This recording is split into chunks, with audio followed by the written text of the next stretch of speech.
In today's video, we're going to look at slow in and slow out and see exactly how it will improve our animation. So stay tuned.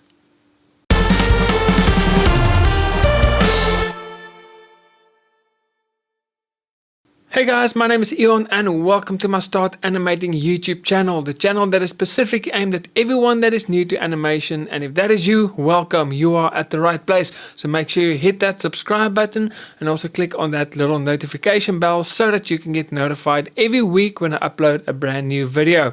And now just another quick disclaimer, not a disclaimer, but just some news that I also now have membership right here on my YouTube channel.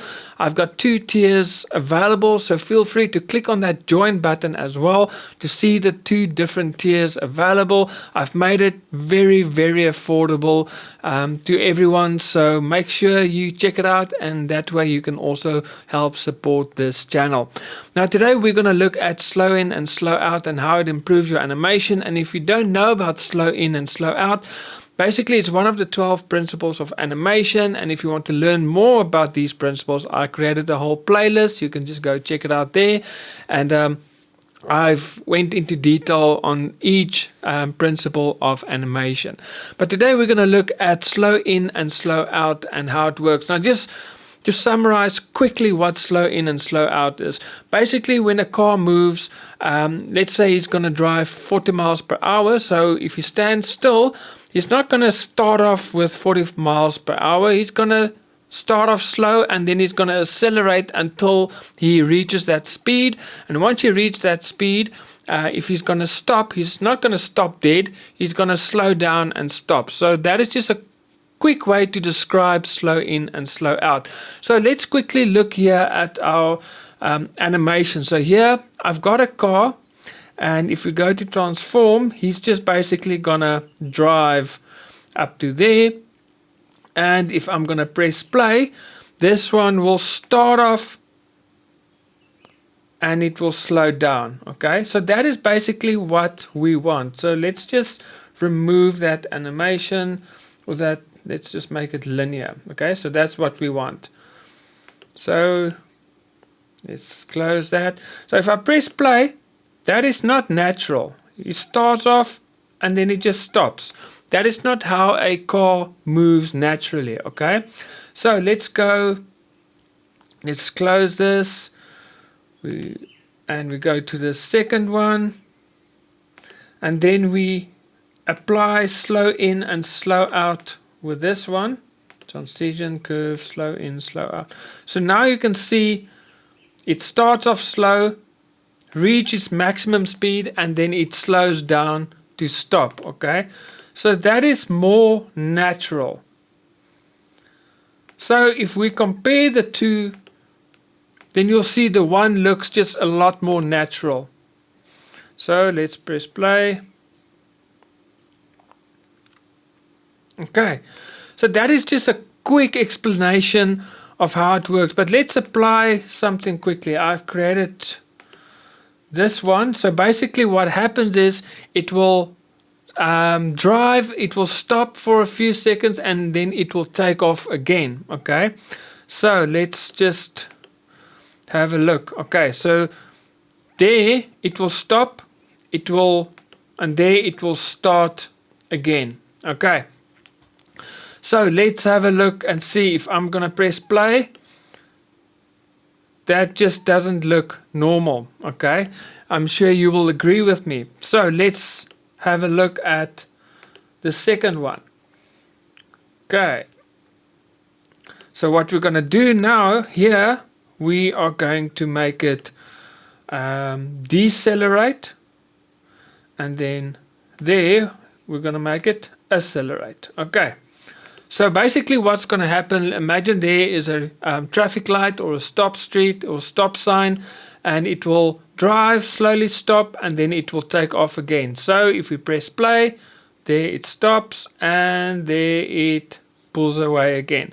So it's slowed down when it stopped, and it's speed up when it takes off again. So if we're going to compare these two, then you will obviously see which one looks more natural. Oh, sorry, let's just do that again. There you go. Okay. So you'll see the second one looks more natural. So slow in and slow out is it just helps to add some more realism to your animation. So for example, if your character's head is moving, okay, don't make it just one constant speed from here to here. Let it slow in and then it slows out again. It adds more natural movement to your animation, and apply this to almost anything that moves. Okay, let everything slow in and slow out. It really adds a lot of realism to your animation, and it wouldn't look very like a robot. Okay, so talking about a robot, let's quickly add a character to the scene. Okay, so we'll just add any character. So let's add this character. Okay, so if you want to create a robot effect, then you basically remove that smooth in, smooth out. So for example, let's zoom in. Okay, so let's see what we can do with this character. Okay, let's just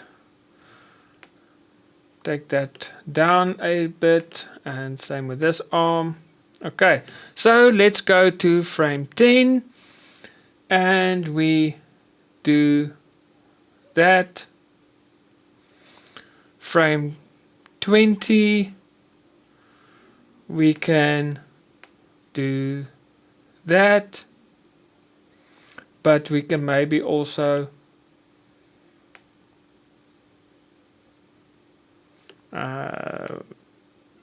do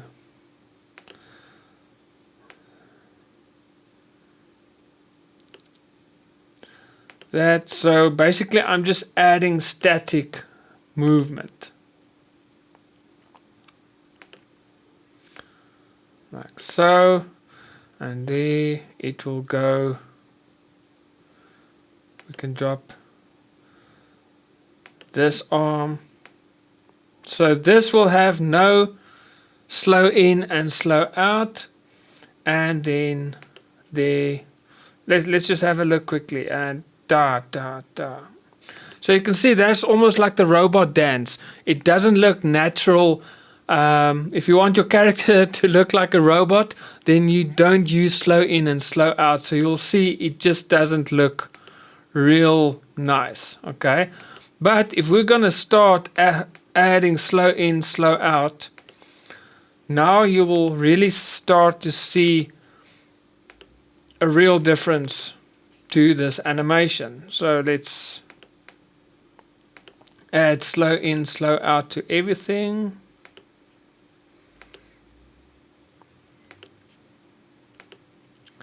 And let's just do this final one.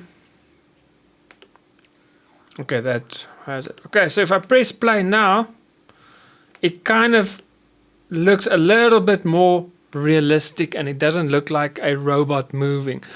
So guys, that is basically slow in and slow out, and how it really improves your animation, and why it is so important to add it to your animation, because it adds some realism to the movement, because nothing just moves at a constant speed from beginning to end. There's always a slow in and slow out effect, so it really adds some realism to your animation and movement. So guys, that is it for this video. I really hope you enjoyed it. If you did, make sure you click that thumbs up. It really helps the YouTube algorithms. And if you like this video also, feel free to subscribe. That will also really help the channel. And again, just a reminder that I now do have YouTube membership available for my website, and there's two very affordable tiers available. So feel free to sign up and go check out the different perks available for each tier. It will really, or I will really appreciate it if you can support me in that way as well. So guys, that is it for me. I will see you guys next week with another video. God bless and happy animating.